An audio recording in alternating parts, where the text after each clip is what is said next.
आज दुनिया का कोई भी आदमी ये बोलेगा कि हम ये जंग हारेंगे, लेकिन मैं बोलता हूं कि हम ये जंग जीतेंगे, क्योंकि जंग जीतने के लिए हथियार नहीं चाहिए, होता है हौसला, चाहिए होती है हिम्मत। तो है क्या हिम्मत हम में? बोलो, है क्या हिम्मत हम में?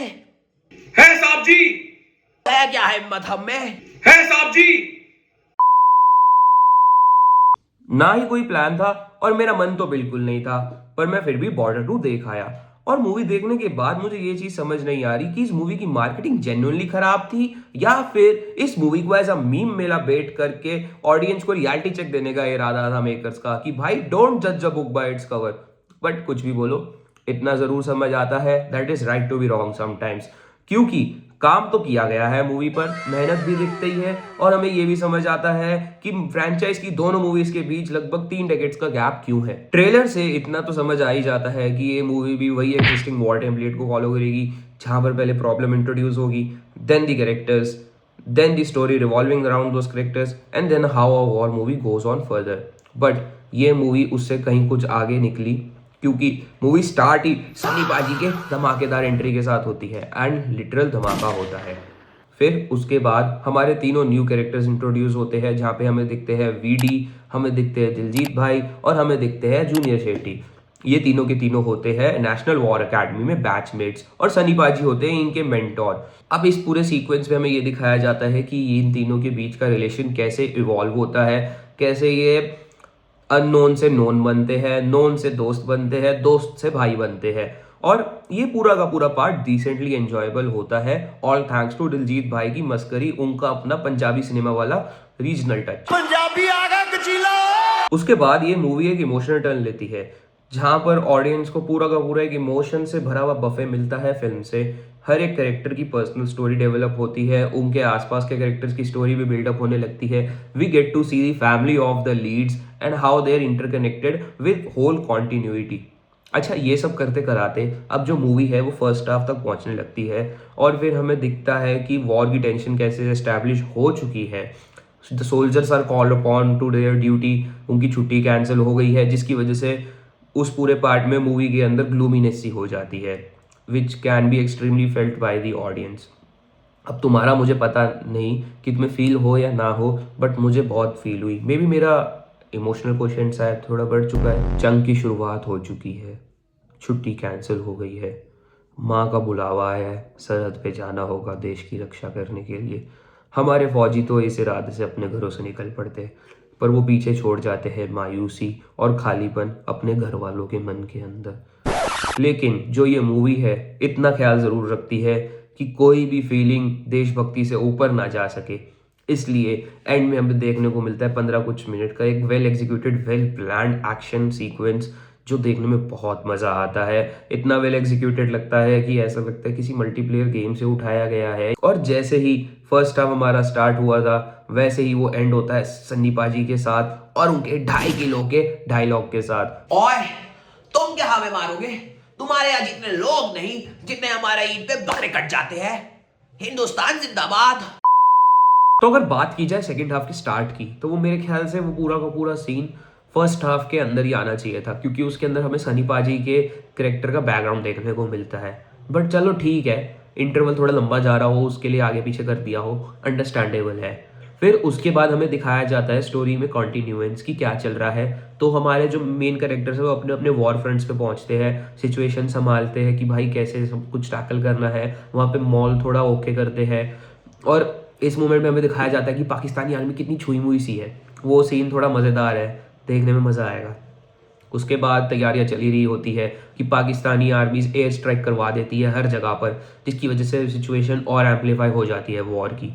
तो इसी मूवमेंट पे मेकर्स हमें मेन कैरेक्टर्स के साथ साथ साइड कैरेक्टर के साथ भी कनेक्ट करते हैं, पूरे संदेश आते हैं वाले सीक्वेंस में, जिससे हम मूवी में मोमेंटरली सिर्फ कनेक्टेड ना रहे और पूरे के पूरे इन्वेस्टेड रहे through out the second half of the movie. ये सब करने के बाद फाइनली वॉर देखने को मिलता है, जिसमें पहले जूनियर शेट्टी के कैरेक्टर को, देन दिलजीत भाई के कैरेक्टर को इंक्लूड करा जाता है।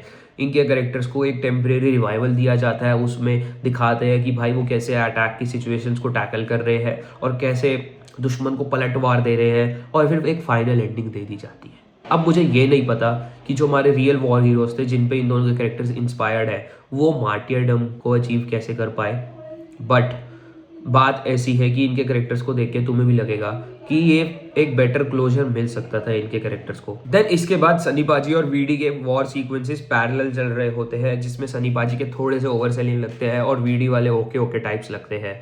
बट जो वीडी का ट्रेंचेस वाला फाइट सीक्वेंस था ना, वो देखने में बहुत अच्छा लगता है, एकदम वेल क्यूरेटेड लगता है, क्योंकि उसमें प्रॉपर जितना भी एक्शन था वो सारा का सारा रियलिस्टिक फील हो रहा था। फिर जिस सीन से हमारा ट्रेलर स्टार्ट हुआ था ना, उस सीन का अंजाम देखने को मिलता है। सनी पाजी क्या दिमाग वाला एक्शन यूज करते हैं उस सीन में।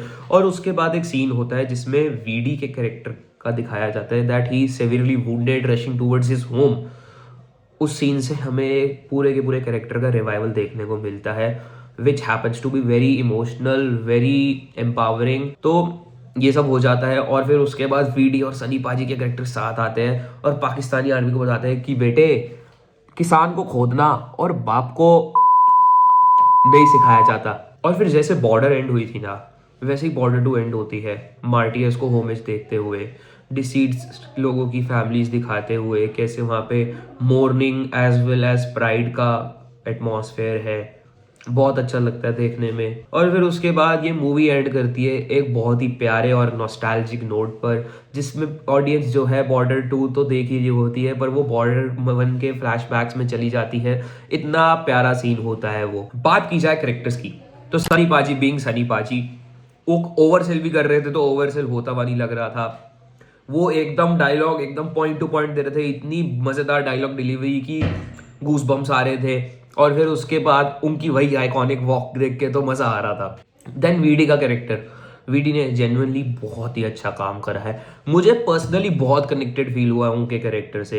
एंड देन देखो, सबको पता है कि ये मूवी सनी पाजी के शोल्डर्स पे डिपेंडेंट थी, बट वीडी के काम से उनके शोल्डर्स पे जो प्रेशर था, जो पेन था, वो थोड़ा कम हुआ। उन्होंने वो वेट उठाया, थोड़ा सा अपलिफ्ट करा मूवी को अपने कैरेक्टर के साथ साथ। दिलजीत भाई की बात करें तो उन्होंने अपना काम एकदम बखूबी करा है, पूरी रेलेवेंसी दिखाई है मूवी में, अपना वो टच डाल के अपने कैरेक्टर को एकदम बढ़िया एग्जीक्यूट करा है। जितनी रिक्वायरमेंट थी उस हिसाब से बहुत अच्छा करा है।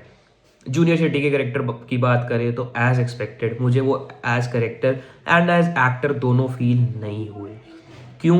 क्योंकि ऐसा लग रहा था वो उनको इन्वॉल्व किया जा रहा है, वो इन्वॉल्व नहीं है मूवी के अंदर, बस दिखाया जा रहा है। बीच में लाइक फादर लाइक सन वाली चीज करने की कोशिश करी, पर उसका इफेक्ट एकदम टेम्परेरी। फीमेल लीड्स की बात करें तो मोना सिंह और मेडा राणा का कैरेक्टर जो है वो एकदम इक्वल स्टैंडिंग पर है because of their relevancy and involvement in the story. But personally मुझे मेधा राणा का वर्क बहुत ही अच्छा लगा। इतना वेल एग्जीक्यूटेड, इतना वेल पोर्ट्रेट कैरेक्टर था उनका कि बहुत अच्छा लग रहा था मुझे देखने में। वीडी और उनके कैरेक्टर की जो साइड स्टोरी थी वो बहुत इन्वेस्ट कर पाई मुझे अपने अंदर, फुल एग्जीक्यूटेड थी क्योंकि वो बहुत वास्ट दिखाई गई थी from the start till the end.